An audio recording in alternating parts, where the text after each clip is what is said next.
જે મુખ્ય મુદ્દો હતો ને એના ઉપર તમે અમને સાથ આપ્યો બેટા. તમે જે બહેનો ના આવી હોય અને જે બહેનો ના આવી હોય, જે ગામના ભાઈઓ હોય, ઘેર બધાને જાણ કરી દેજો કે આપણે આ સમાજમાં આજે આવો નિર્ણય કર્યો છે.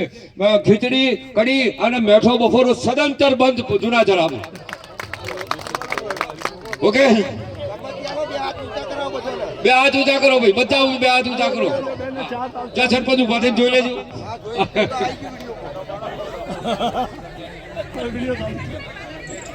અને જે કરશે ને, હા, મેઠો બફોરો કે ખીચડી કઢી કરશે ને, એના માટે આપણે શું કરવું બોલો? હા, ઓટો રવિબેન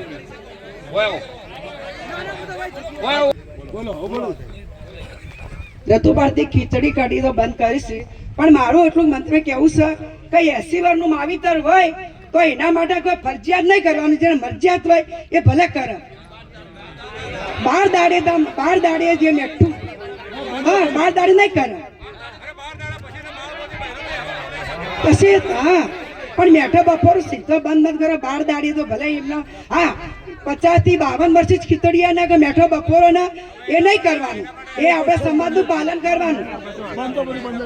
પણ ના 80 ભાઈ જો બેનનો મંતવ્ય છે, બીજા બેનને પણ ઉભા થઈને આપવાનું છે. તને ક્યાં કેવું શું છે? અહીંયા જુઓ, નિખાલસ ચર્ચાઓ છે આપણી. આપણા જલાનું માન રાખવા માટે નિખાલસ ચર્ચા. બોલો રમજન. ખીચડી કઢી તો બરોબર છે કે આપણા ગામે ખીચડી કઢી ખાઈને જોજો તો ઘેર તો ખાવું જ પડે. એ ખીચડી કઢી બંધ. પણ મારું મંતવ્ય કે 12 દિવસે બહેરો હગવાલું એમ ન બોલે. બધા મેઠો 12 દાડી તો કરવું જ પડે. માણસ મરી જાય છે, શું લઈને જાય છે? બરાબર, હા, 50 વર્ષથી ઉપરનું હોય તો એની ખીચડી કઢી નહીં, મેઠો બપોરો નહીં. અને હા, લોકાઈને મેઠો બપોરો જો 80 વર્ષ પણ 12 દાડી કરો તો કરવા દેવાનું.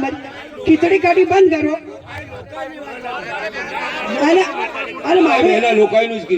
હું લોકાઈનું વાત કરું તમને એમ તો કહું છું કે મેઠો બપોરો રતુબાજી કીધું કે ભાઈ ખીચડી કઢી બંધ. મેઠું વાત સાચી તમારી કે 50 થી ઉપર માણસનું આપણે કોઈ ખીચડી કઢી કરવા નહીં, મેઠો બપોર નહીં કહે. પણ વર્ષનું માહિતર મરી જાય તો ભલે 12 દાડે ફરજિયાત નહીં, મરજિયાત ભલે ગમે તેમ કરે. ભંડારો જેને સંપદે કરે એવું મરજિયાત